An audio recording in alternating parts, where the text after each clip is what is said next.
ચાલો મિત્રો વિડીયોને સ્ટાર્ટ કરીએ છીએ। તો સૌથી પહેલા આપણે રૂઢિપ્રયોગો જોઈએ તો નસે નસમાં ઉતરી જવું એટલે કે જીવનમાં વણાઈ જવું, પછી મગજ ચસકી જવું એટલે કે ગાંડા થવું અથવા તો મગજ ઠેકાણે ન રહેવું, કર્યા ભોગવવા એટલે કે કરેલા કર્મોનું ફળ ભોગવવું। એના પછી જોઈએ પુરાણ નીકળવું એટલે કે એક વાતના સંદર્ભમાં બીજી વાતો નીકળવી, તપી જવું એટલે કે ગુસ્સે થવું, આંખ ફાટી જવી એટલે કે અવાચક બની જોઈ રહેવું, આકુળ વ્યાકુળ થવું એટલે કે ખૂબ ગભરાઈ જવું, મન બ્રહ્મા પડવું એટલે કે વહેમ કે શંકા થવી। એના પછીના પાઠમાં આપણે જોઈએ તો બાળ વગાડી દેવા એટલે કે સામેવાળાનું આવી બનવું અથવા તો આફતરૂપ બનવું, ગમ પડવી એટલે કે સૂઝ અથવા સમજ પડવી, વળતા પાણી થવા એટલે કે રોગનું જોર ઓછું થવું, વાત પકડાઈ જવી એટલે કે સત્યનો ખ્યાલ આવી જવો, પોબારા ગણી જવું એટલે કે નાસી જવું, પાસેરામાં પહેલી પૂણી એટલે કે તદ્દન શરૂઆત, નમતું મૂકવું એટલે કે જતું કરવું, ચાર હાથ વાળું થવું એટલે કે લગન થવું, એટલે ખાલી અહીંયા જ એવો અર્થ થાય છે કે લગન થવું।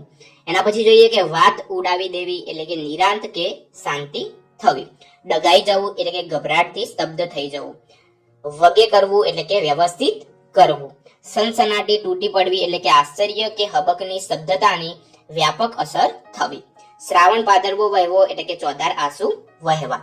એના પછીના પાઠમાં આપણે જોઈએ તો મનોરથ મનમાં રહી જવો એટલે કે મનની ધારણા અથવા તો મુરાદ પૂરી ન થવી, રોમાંચ અનુભવવો એટલે કે લાગણીથી શરીર ઉપરના રૂવા ઊભા થયાની અનુભૂતિ થવી, એટલે કે શરીર ઉપર જે રૂવાટા છે એ ઊભા થઈ ગયા હોય એવી અનુભૂતિ થશે। એના પછીના પાઠમાં આપણે જોઈએ તો ગળો ગળ આવી જવું એટલે કે ધરાઈ જવું અથવા તો કંટાળી જવું, પ્રાણ નીચોવવા એટલે કે ખૂબ પરિશ્રમ કરવો। એના પછીના પાઠમાં આપણે જોઈએ ચાલ ચાલવી એટલે કે યુક્તિ પ્રમાણે અમલ કરવો। એના પછીનું આપણે જોઈએ તો ભાજી મૂળા માનવા એટલે કે વાતને સરળ જાણવી। એના પછીનું આપણે જોઈએ તો જીવન મરણ વચ્ચે ઝોલા ખાવા એટલે કે જીવવાની આશા ન હોવી। એના પછીનું જોઈએ ધનોત્પદન નીકળી જવું એટલે કે સર્વસ્વ નાશ પામવું। એના પછીના પાઠમાં આપણે જોઈએ તો મનમાં ને મનમાં સમસમી રહેવું એટલે કે અપ્રગટ રીતે રોષ કરવો અથવા તો ગુસ્સાને મનમાં જ દાબી દેવો। એના પછીનું આપણે જોઈએ તો જીવ તાળવે ચડી જવો એટલે કે જાણે હમણાં જ જીવ જશે એવી સ્થિતિમાં હોવું અથવા તો ભારે ઉચાટ થવો, કાગને ડોળે રાહ જોવી એટલે કે ખૂબ આતુરતાથી રાહ જોવી, મોઢા ચડી જવા એટલે કે રિસાઈ જવું। એના પછીના પાઠમાં આપણે જોઈએ તો જળજળિયા આવવા એટલે કે એનો બીજો અર્થ થાય છે વી જવા એટલે કે આંખમાં આંસુ આવી જવા અથવા તો ભાવવશ થઈ રડવું આવવું। એના પછીના પાઠમાં આપણે જોઈએ તો હાથ પકડવો એટલે કે ખાલી અહીંયા એવો અર્થ થાય છે કે લગ્ન કરવું। એના પછીનો આપણે જોઈએ કે હૃદયનો કૂચો કરી નાખવું એટલે કે લાગણીઓ કચડી નાખવી। એના પછી જોઈએ તો છેલ્લે પાટલે બેસવું એટલે કે આત્યંતિક નિર્ણય લેવો।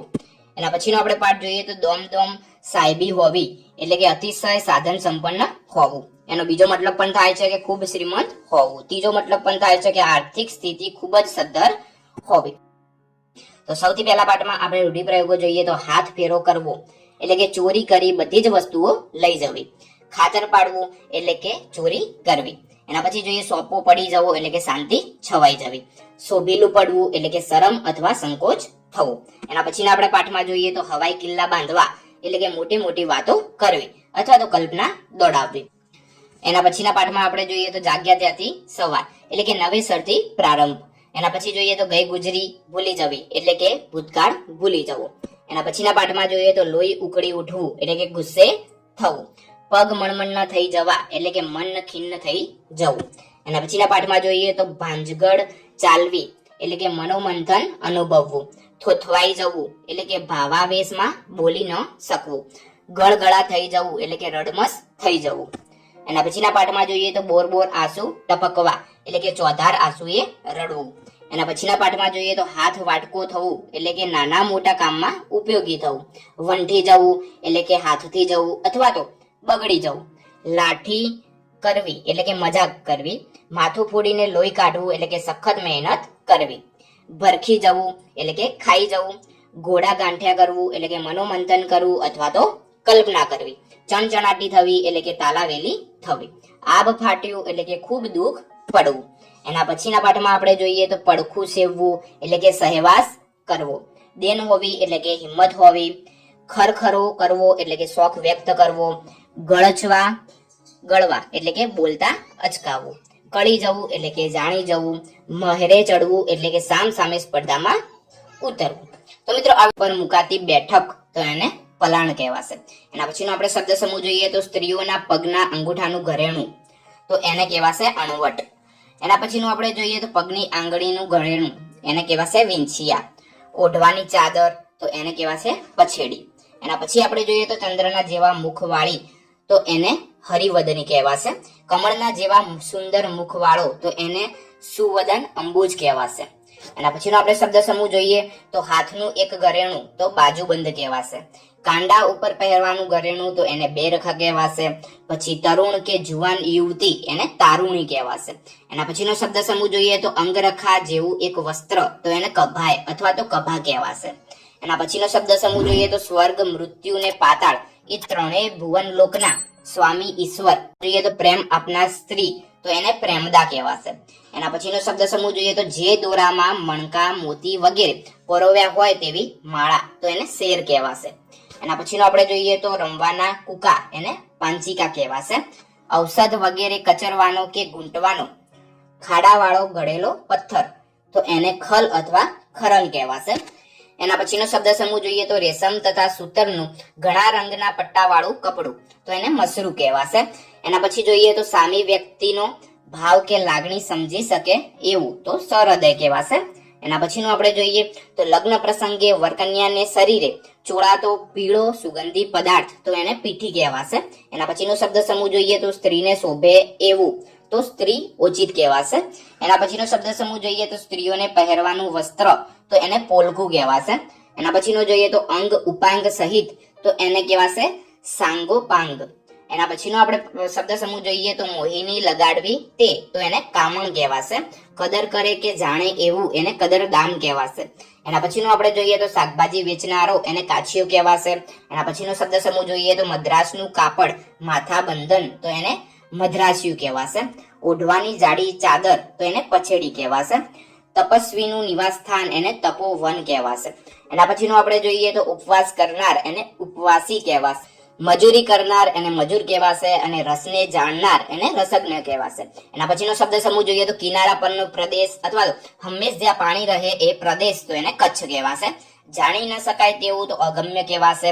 અને ચક્રવાકની માદા એને ચક્રવાકી કહેવાશે. એના પછીનો શબ્દ સમૂહ જોઈએ તો સારી રીતે જોડાયેલું તો સુયુદ્ધ કહેવાશે. એના પછીનો શબ્દ સમૂહ જોઈએ તો ઘાટ મોહમાં પડવું તો સમૂઢ કહેવાશે. એના પછીનો જોઈએ તો ચેતન વિનાનું તો અચેતન કહેવાશે. એના પછીનો શબ્દ સમૂહ જોઈએ તો પાણીમાં ઢોળેલું અફીણ કે તે વિશે થતો મેળાવડો તો એને કસુંબા પાણી કહેવાશે. એના પછી જોઈએ અત્યંત દીનતાપૂર્વક આજીજી કરવી તો કરગરવું કહેવાશે. એના પછીનો શબ્દ સમૂહ જોઈએ માત્ર શાબ્દિક યુદ્ધ એને વાગ્યુદ્ધ કહેવાશે. એના પછીનો શબ્દ સમૂહ જોઈએ બીજાના દોષ શોધનારું એને છિદ્રાન્વેષી કહેવાશે. એના પછીનો શબ્દ સમૂહ જોઈએ તો નવી પરણેલી સ્ત્રી એને નવોડા કહેવાશે. એના પછીનો આપણે શબ્દ સમૂહ જોઈએ તો બેહોશ કરી નાખે એવું અસ્ત્ર એને મોહનાસ ને ખુશામદ કહેવાશે. એના પછીનો આપણે શબ્દ સમૂહ જોઈએ તો પોતે જ પોતાના વખાણ કરવા એને આત્મશ્લાઘા કહેવાશે. એના પછીનો આપણે શબ્દ સમૂહ જોઈએ તો બળવો કરનાર તો બળવાખોર કહેવાશે. એના પછીનો શબ્દ સમૂહ જોઈએ તો કમળ જેમ પાણીમાં રહે તેમ તો એને જળ કમલ વત કહેવાશે. એના પછીનો શબ્દ સમૂહ જોઈએ ખેતર કે ગામની હદ એને સીમ કહેવાશે. ગાયનું ટોળું એને ધણ કહેવાશે. એના પછી આપણે શબ્દ સમૂહ જોઈએ તો ઢોરને નિરણ નિર્વા માટે બાંધેલી જગ્યા એને ગમાણ કહેવાશે.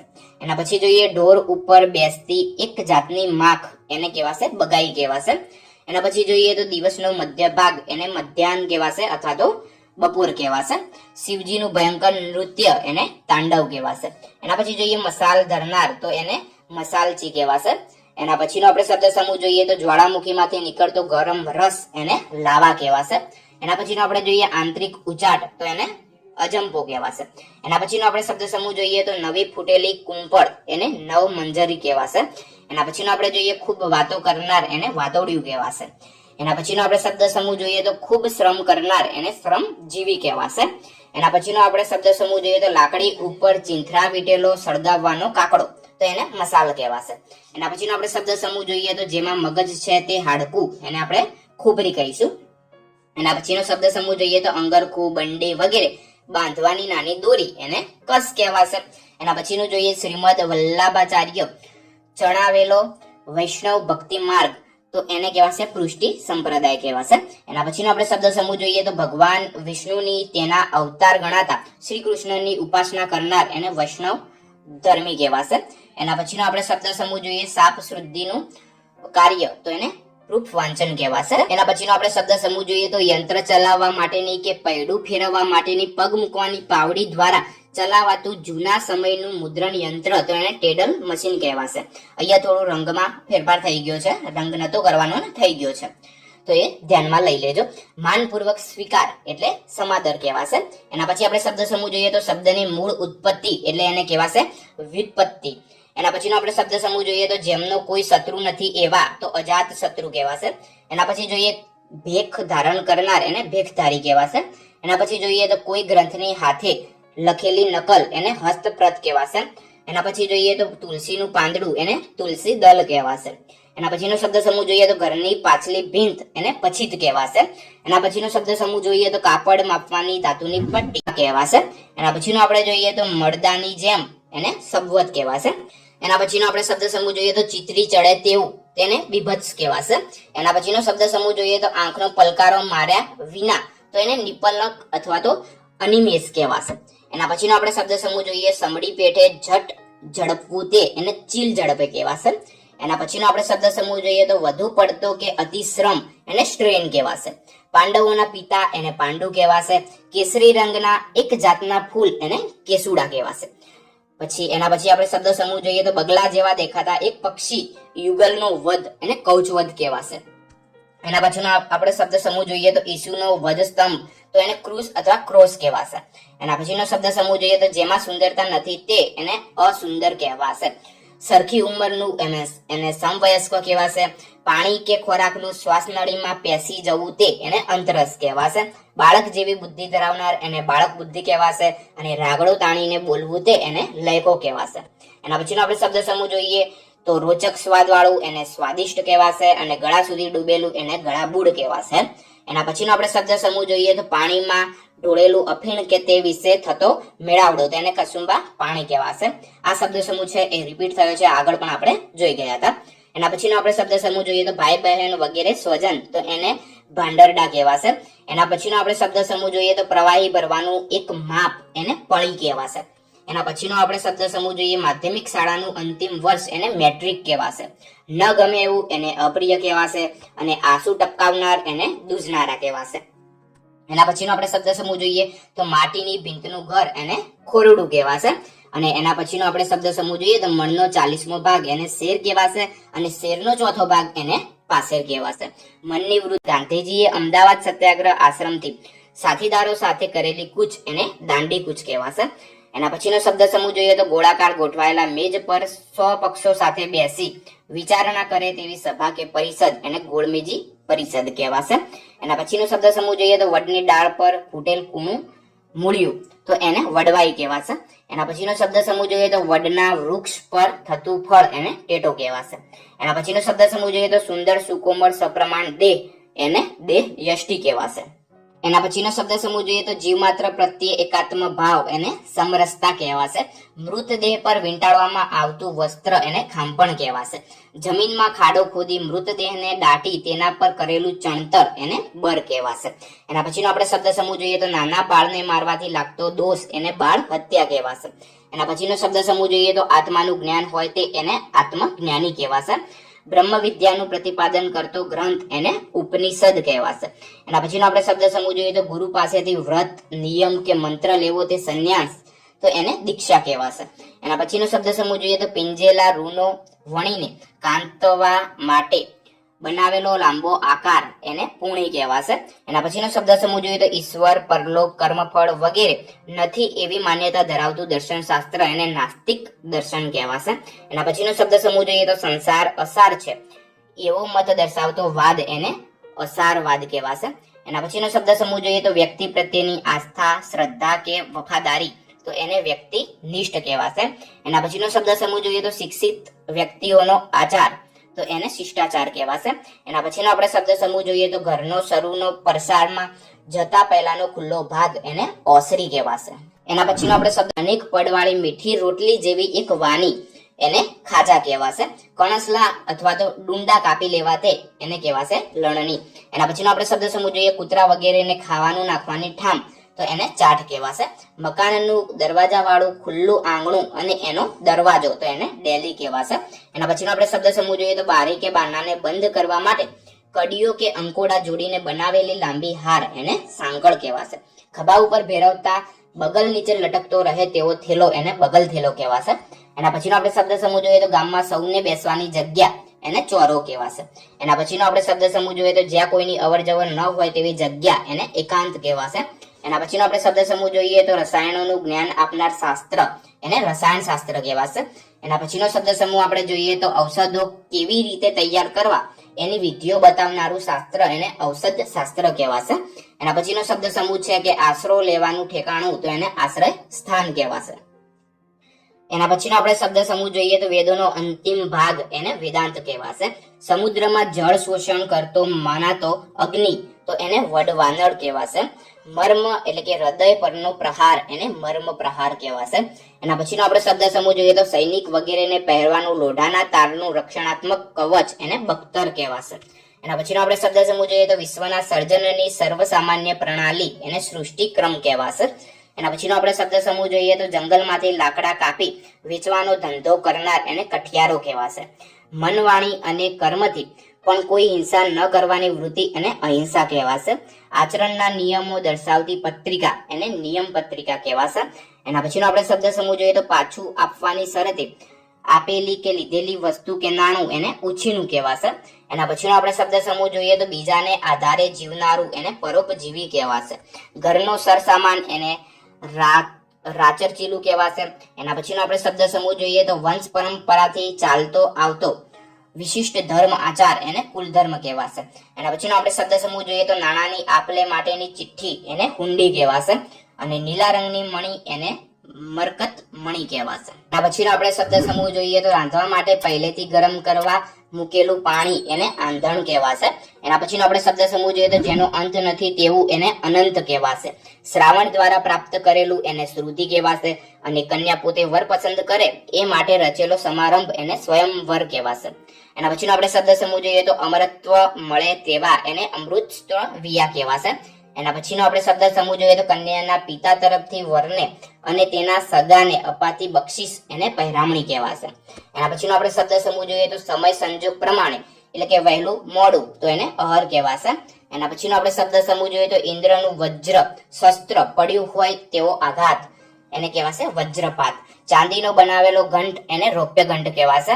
અને શિષ્યને તેના શિક્ષણના ખર્ચ પેઠે અપાતી નાણાંની મદદ, એને શિષ્યવૃત્તિ કહેવાશે.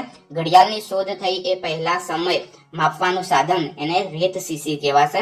સાકરને પાણીમાં ઉકાળીને કરાતું પ્રવાહી, તો એને ચાસણી કહેવાશે. અને પંખીનું ઘર, એને માળો કહેવાશે. અહીંયા બે મિક્સ થઈ ગયા છે. સુખડી બનાવવા માટે કરેલો ઘીગોળનો મૂળ પાક, એને પાયો કહેવાશે. અને ઘાસપાલાથી બનાવેલું ગોળાકાર અને ગુમ્મટના આકારનું છાપરાવાળું ઝૂંપડું, એને કૂબો કહેવાશે. એના પછીનો આપણે શબ્દ સમૂહ જોઈએ તો દોરાની કે વાળની લટની આંટી પાડી પાડીને તેને સાંકળવી, તો એને ગૂંથણી કહેવાશે.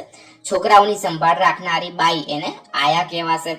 અને કચરો પૂંજો નાખવાની જગ્યા, એને ઉકરડો કહેવાશે. એના પછીનો આપણે શબ્દ સમૂહ જોઈએ તો પહેલેથી જ બંધાયેલો અભિપ્રાય, એને પૂર્વગ્રહ કહેવાશે. જ્યાં હાથનો પંજો જોડાયેલો છે તે ભાગ, એને કાંડું કહેવાશે. એના પછીનો આપણે શબ્દ સમૂહ જોઈએ તો અનાજમાંથી કચરો કાઢી નાખવા માટે સુપડાથી ઉપણવું, તે એને ઝાટકવું કહેવાશે. એના પછીનો આપણે શબ્દ સમૂહ જોઈએ તો હાથી, ઘોડા, રથ અને પાયદળ એમ 4 અંગવાળી સેના, એને ચતુરંગીની સેના કહેવાશે. હાથ વડે ધકેલવાની 4 પૈડાની એક ગાડી, એને લારી કહેવાશે. એના પછીનો આપણે શબ્દ સમૂહ જોઈએ તો ગોળ કે મવડો ભેળવીને કેળવેલી તમાકુ, એને ગડાકુ કહેવાશે. એના પછીનો આપણે શબ્દ સમૂહ જોઈએ તો પગના તળિયાનો એડી તરફનો ભાગ, એને પાની કહેવાશે. જન્મદિવસના 60 વર્ષ પૂરા થાય ત્યારે ઉજવાતો ઉત્સવ, એને હીરક મહોત્સવ કહેવાશે. એના પછીનો આપણે શબ્દ સમૂહ જોઈએ તો પોતાનું કામ જાતે જ કરવું, તે તો સ્વાવલંબન કહેવાશે. એના પછીનો આપણે શબ્દ સમૂહ જોઈએ તો વિદ્યાને કારણે મળતી ભૂષણરૂપ પદવી, એને વિદ્યાભૂષણ કહેવાશે. અને લોકોને એકઠા કરી સંયુક્ત બળ ઊભું કરવું, તે એને સંગઠન. લોખંડ ઓજારોનો સામાન, તો એને કટલરી કહેવાશે. એના પછીનો આપણે શબ્દ સમૂહ જોઈએ તો ઘરના જેવો ગાઢ સંબંધ ધરાવનારું એને ગરવટ ભર્યું કહેવાશે. એના પછીનો આપણે શબ્દ સમૂહ જોઈએ તો જેને જુવાની ફૂટી હોય તેવી સ્ત્રી એને મુગ્ધા કહેવાશે. એના પછીનો આપણે શબ્દ સમૂહ જોઈએ તો ઝાડ, વેલા, ઘાસ વગેરેનો ભરાવો એને જાડી કહેવાશે. જ્યાં દેશ પરદેશની જાણવા અને જોવા જો વસ્તુઓ એકઠી કરી હોય તે સ્થળ એને સંગ્રહ સ્થાન કહેવાશે. એના પછીનો આપણે શબ્દ સમૂહ જોઈએ તો કેડ સુધી પહોંચે તેવું કસો વાળું સીવેલું વસ્ત્ર એને કેડિયું કહેવાશે. દાંત વાળો મોંનો નીચેનો ભાગ એને જડબું કહેવાશે. અને વસ્તુઓ મૂકવા માટે બનાવેલું ઊભા આકારનું ચોકઠું એને ઘોડો કહેવાશે. ગામડામાં પોલીસ પટેલનો સહાયક રખેવાળ એને પસાયતો કહેવાશે. એના પછીનો આપણે શબ્દ જોઈએ તો પક્ષીઓ મોલ ન ખાઈ જાય, મોલ એટલે પાક, પક્ષીઓ પાક ન ખાઈ જાય એ માટે ખેતરમાં ઉભો રાખવામાં આવતો માણસનો આકાર એને ચાડિયો કહેવાશે. દીકરીની દીકરી એને ભાણી કહેવાશે. અને એક નાનામાં નાનું જૂનું ચલણ એટલે કે પાઈ કે પૈસો એને કોડી કહેવાશે. એના પછીનો આપણે શબ્દ સમૂહ જોઈએ તો જેમાં પાન ખરે કે ઘરે તે ઋતુ એને પાનખર ઋતુ કહેવાશે. આનંદ સાથે લેવાતું ભોજન એને મિજબાની કહેવાશે. અને જીવનના છેલ્લા શ્વાસ સુધીની કેદ એને જન્મટીપ કહેવાશે. એના પછીનો આપણે શબ્દ સમૂહ જોઈએ તો લોકોનું હિત સાધનાર એને લોકહિત સાધક કહેવાશે. સબને લઈ જવાની વાંસની બનાવટ એને ઠાઠડી કહેવાશે. અને એના પછીનો આપણે શબ્દ સમૂહ જોઈએ તો લોકોને લખવા માટેની પાટી એને સ્લેટ કહેવાશે અથવા તો પથ્થર પાટી કહેવાશે. જાહેર તેમજ ખાનગી જીવનમાં ચોક્કસ નીતિ નિયમોનું પાલન એને આચાર સંહિતા કહેવાશે. એના પછી છેલ્લો શબ્દ સમૂહ જોઈએ તો દરિયાઈ કહેવત જોઈએ ન બોલ્યામાં નવ ગુણ. તો એનો અર્થ થશે બોલીને વધુ ઝઘડો થાય એના કરતા ચૂપ રહેવું હિતકાર છે. એના પછીની આપણે મળે છે. એના પછીની આપણે કહેવત જોઈએ તો માએ સવા શેર સૂંઠ ખાવી, તો એનો અર્થ થશે તાકાત હોવી. એના પછીની કહેવત જોઈએ તો મોરના ઈંડા ચીતરવા ન પડે, તો એનો અર્થ થશે મા બાપના લક્ષણો બાળકમાં સહજ ઉતરે છે. એના પછીની આપણે કહેવત જોઈએ તો કરણી તેવી ભરણી, તો એનો અર્થ થશે કરે તેવું પામે ને વાવે તેવું લણે.